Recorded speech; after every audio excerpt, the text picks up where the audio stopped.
My friend, मैं new blog में स्वागत है। आज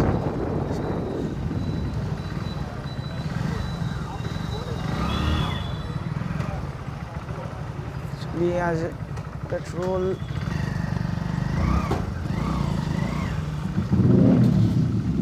लेना होगा, शायद भीड़ इधर कम पड़े।